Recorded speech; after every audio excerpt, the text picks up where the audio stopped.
Hey everyone, welcome back. Okay, let's dive right into this.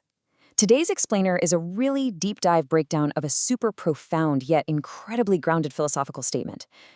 Sometimes the absolute most impactful ideas out there, they aren't buried in some massive 100-page research paper. They're captured in just a few poignant, intensely focused sentences. We're going to analyze a philosophy that fundamentally questions how we allocate our time, our energy, and honestly, our hearts. I am so thrilled to guide you through this today because, well, it's exactly the kind of structured wisdom that literally makes you reevaluate your entire daily routine. So let's get into it. Right off the bat, this philosophy hits us with a simple, unyielding premise. The most important thing in life is family. Now, in our hyper-connected, relentlessly fast-paced world, it is just so easy to lose sight of our foundation, right? I mean, we're constantly bombarded with notifications, deadlines, and this massive cultural push to always be doing more. But this simple truth, it serves as the ultimate anchor. We're starting our breakdown right here because the entire architecture of this mindset rests on accepting this one unwavering premise. If you don't start with the foundation, the rest of the structure just isn't going to make sense. Moving on to part one, the two stages of family and understanding the timeline. Let's look at how this builds. What exactly do we mean when we say family? Well, this mindset beautifully divides our life experience into two distinct but completely interconnected phases. First, there's the family you're born into, and then later on, the one you create yourself. I want you to take a quick second to just reflect on your own life timeline here. We aren't just static members of a single unit. We transition. We begin as receivers of care, completely shaped by the environment, the values, and the love of the family we're born into. But then, the ultimate progression of adulthood is taking on that active role of the creator. You literally shift from being the child in the house to becoming the architect of your own household. It's an absolutely powerful transition of both responsibility and purpose. Now for part two, the false idols of modernity and what exactly pulls us away from that foundation. So every really strong thesis has an opposing force. To truly understand the value of something, you kind of have to understand what threatens it, right? It is incredibly easy to fall into foolish pursuits, thinking that your career, money, clubs, or partying are somehow more important than our core foundation.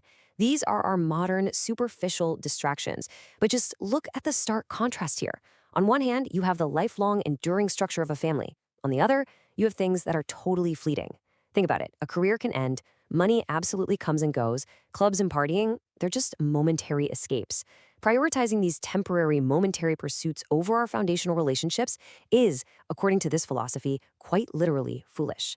Having stripped all those distractions away, we are re-anchored to the core truth with this incredibly direct statement.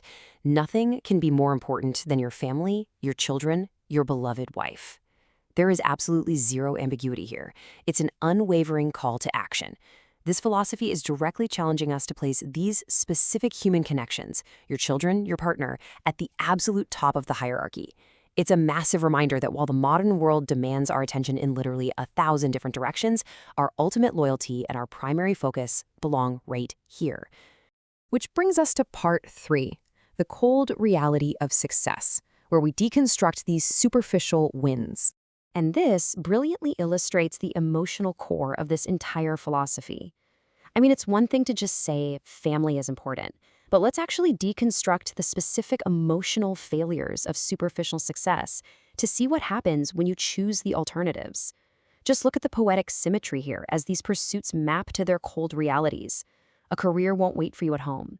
You can give your entire life to a company, but an office building cannot offer you companionship at the end of the day. Money won't wipe your tears. Wealth provides comfort, for sure, but it completely lacks empathy in your darkest moments. And fame won't hug you at night. Public adoration is distant. It doesn't provide intimate physical comfort. I really want to slow down here for a second, because the emotional weight of these contrasts is just profound. The harsh reality of prioritizing these superficial wins is ultimately isolation. Following that really powerful breakdown, we're left with a stark didactic command. You must remember this. So the absolutely crucial point here is that this isn't just some passive philosophy to ponder, it's an active daily practice. We all know that tomorrow morning the inbox is going to be full, the bills will need paying, and the allure of career advancement will be right back in your face. Keeping this hierarchy in mind matters deeply, because honestly, memory is our only real defense against the constant, overwhelming tide of modern distractions. Well, we've reached the end of our explainer today, and I want to turn this warning into a profound personal question for you to take with you. When you log off, when the career inevitably stops, and when the money is all spent, what is waiting for you at home tonight? Are you investing your energy into the cold reality of superficial success, or are you actually building the family that will be there to wipe your tears? I really hope this analysis helps you find some clarity in your own priorities. Thank you so much for learning with me today, and I'll see